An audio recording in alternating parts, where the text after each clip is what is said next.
Alright friends, I got some good news and I got some bad news. The good news is that we just got a slew of indie horror games announced that all look very promising, and they're going to be getting a fighting chance in the mainstream marketplace. The bad news is that they're being published by a film production company with about as much quality control as McDonald's fries. And one of the indie developers is owned by Embracer Group.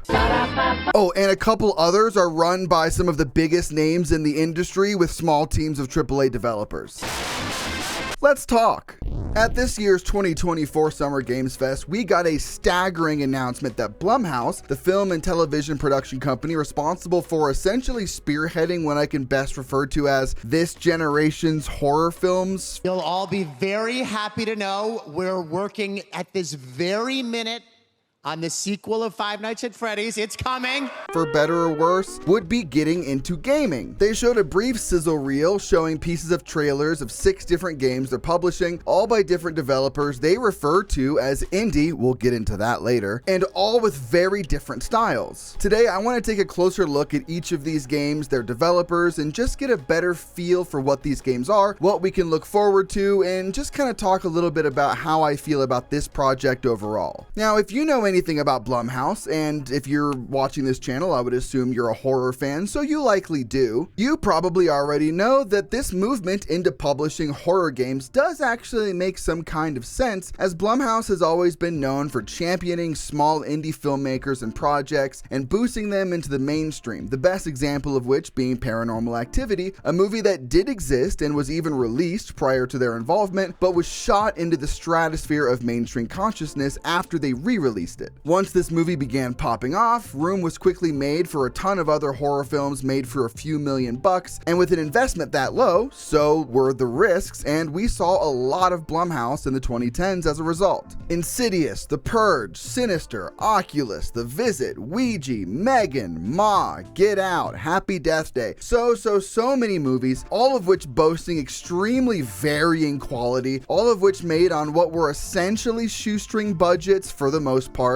with mainstream marketing. They're kind of like the Netflix of horror movies, I guess you could say. It's also important to point out that while Blumhouse likes to think of themselves as champions for indie, this really isn't the right term when you look at much of their catalog, as they usually work with what I guess you would call B and C list filmmakers and actors, and a lot of that same energy is felt in the games that we're going to be discussing today. So let's start digging into that. There were 6 games announced, all horror, and we're going to be looking at every one of them in a little bit closer detail. Now a word from ours. Don't you dare hit that skip button. My death metal band, Aleister Cowboy, just released our very first cassette tape, Relentless Anguish, which was put out by Demonical Devastation Records and combines our first EP, Relentless Repugnance, with our most recent EP, Chambers of Anguish. We are also about to embark on a tiny little tour with our friends in Harvested, so if you live in any of these places and want to come throw down to some death metal, or just want to come shoot the shit with me about video games, come out to a show. Links to the cassette as well as the tour dates are all in the description of this video, but enough of that, let's get on with the video. First up, we have Fear the Spotlight.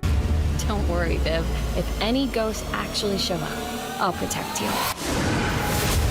A game described by developer Cozy Game Pals as an atmospheric third-person horror adventure with a disturbing mystery to unravel. Sneak into school after hours with Vivian and Amy, survive a seance gone wrong, solve tactile puzzles, and whatever you do, stay out of the spotlight. I think this game looks incredible, not only because it looks like a throwback of some of my favorite types of games, but also because it seems to be doing nostalgia with a modern twist, especially in its voice acting and story presentation. A game with the vibes and tone of Silent Hill, Clock Tower, and the Resident Evil PS1 games, but dialogue that better conveys emotion and character depth? Instead of messing with that, how about coming up with a way to get out of here? That's at least what I think it's trying to do, and if that's the case, sign me the fuck up. While Fear the Spotlight is Cozy Game Pal's first major game, they have made some little browser games available on itch.io, most of which being cutesy feel-good type games.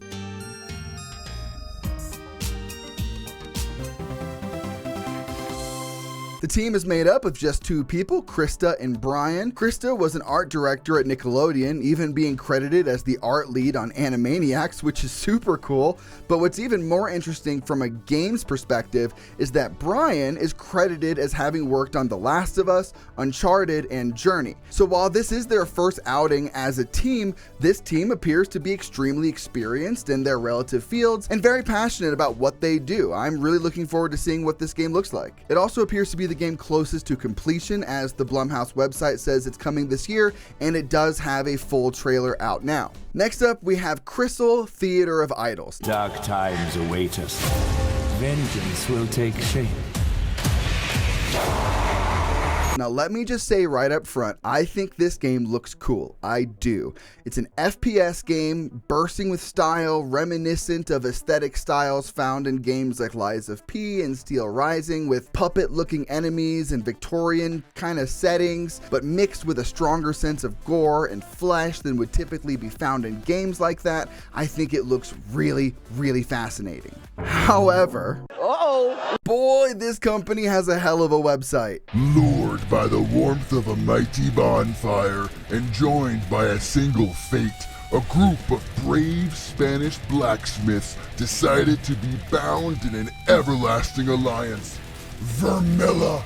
At Vermilla, we love playing with fire. No will, no glory, and glory is our final goal. Brother Crystal, Theater of Idols, more than a game, the inception of a universe born from our inner fire. Okay guys, calm the fuck down. This sounds like the Bandcamp bio of a one-man black metal band from Montana written by a guy who goes by Volthar and only gives Viking handshakes. Vermilla strives to spur those fires that together will light the way to victory. We'll get to the game. I know I'm getting caught up on this, but if this is the level of 8th grade Amon Amarth fan ass writing we're going to be getting in the game itself, I'm a head out. I'm sorry. The setting of the game takes place on an island called Tormentosa. So yeah, definitely a one-man black metal band. While on Tormentosa, the devs describe the gameplay as a twisted first-person adventure full of horror and action where only your blood can be used to defeat the impious creatures that roam therein. The game does not have a release date, but it's been in development for at least 4 years, so I guess we'll just have to wait and see if they can pull this off. I hope they can. It looks like it's going to be pretty cool. Something I find particularly intriguing about this studio is that while they don't seem to have released any previous games, at least not under this name, the team was acquired by multi-billion-dollar conglomerate Embracer Group in 2020, during which they had already been in development on Crystal. Now, I don't necessarily believe this discounts them as an indie studio, as the studio is only made up of 10 people, and Embracer only paid about $900,000 for their ownership, but it's definitely something to keep our eyes on, and considering that their deal states that they have 2 financial targets, one of which making $15 million off the game, and one of which making $30 million off the game, I've got a feeling we're going to be hearing from this one quite a bit down the road, as this is an unknown studio who is going to have to fight to make $30 million from an indie horror game, which fucking good luck, man. Now on to one of the most unique entries in the announcement, Grave Seasons, made by Chicago studio Perfect Garbage.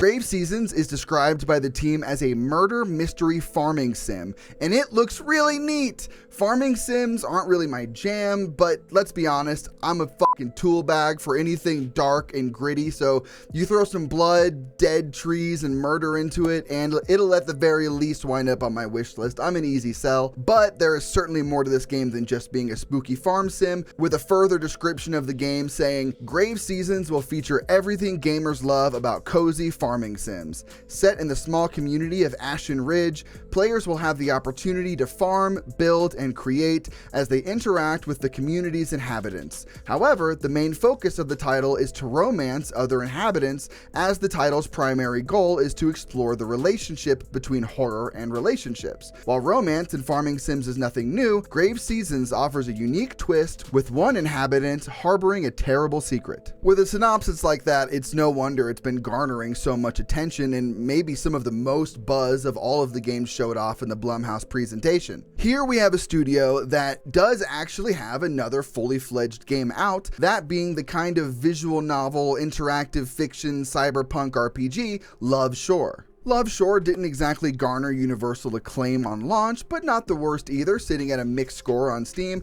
And while there are a multitude of reviews talking about things they didn't like or would have liked to have seen done differently, look, it's their first game, it's a small studio. I'm not sure how the team's experience in a visual novel type game is necessarily congruent to how they're going to do with Grave Seasons, but as you'll be hearing me say a lot in this video, I guess we're just going to have to wait and see. Okay, now on to something really spectacular. Project C, which really caught my attention. This is the upcoming project by game designing legend Sam Barlow, responsible for such horror games as Silent Hill Origins and Silent Hill Shattered Memories, after which his career took an interesting turn into interactive fiction with games like Her Story, Telling Lies, and Immortality. Also involved in Project C is filmmaker Brandon Cronenberg, the son of body horror maverick David Cronenberg, and writer-director behind such films as Antiviral, Possessor, and Infinity Pool. This is definitely one of the games we know the least about. It doesn't have a trailer. Its inclusion in the Summer Games Fest announcement was literally just text over the same graphic they used for everyone else. The names Sam Barlow and Brandon Cronenberg in big letters and a subtitle that reads, "The future was meant to be broken."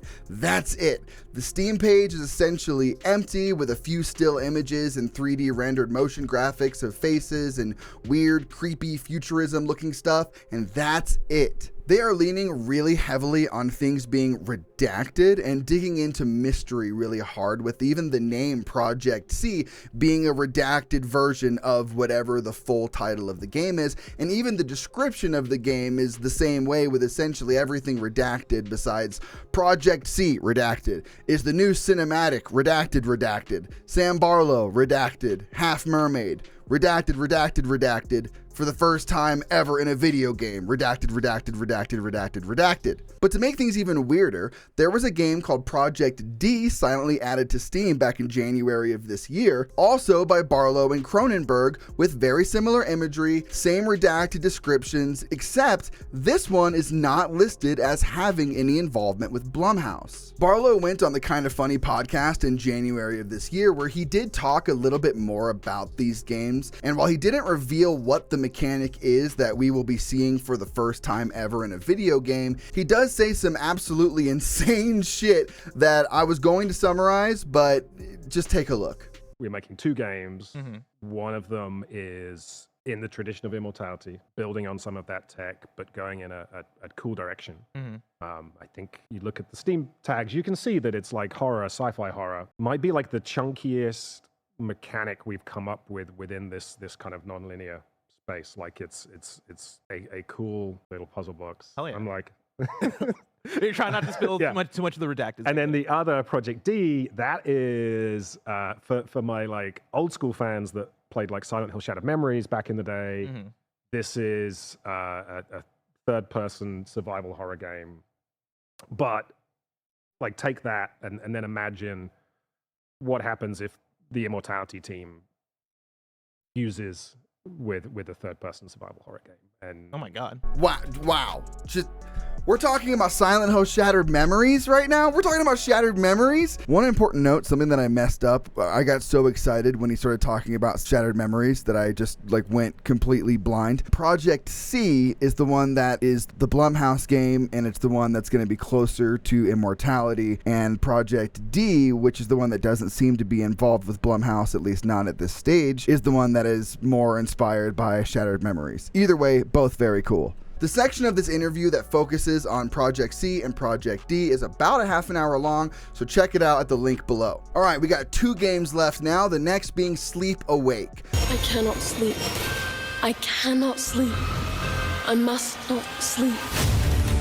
Sleep Awake is another game made up of an interesting pairing of high-profile names, those being Corey Davis, a game developer, and Nine Inch Nails guitarist and occasional game composer Robin Fink, who have created a new studio under the name Eyes Out in 2016. Sleep Awake is self-described as a first-person psychedelic horror set in the far future. In the last known city on Earth, people are disappearing in their sleep. Those who remain exist in a crisis of reckless experiments to keep awake. Katja must navigate depraved death cults, otherworldly forces, and the ever-present horror of the hush to save herself and those who rely upon her. The only existing trailer for the game is the 6-second snippet found in the showcase reel, and while it looks pretty cool, a 6-second cinematic isn't exactly a lot to go on, so let's talk a little bit more about the people behind the game. Corey Davis is best known for being the creative and design lead on Spec Ops: The Line, as well as level designer for Condemned 2 Bloodshot and Fear Extraction Point,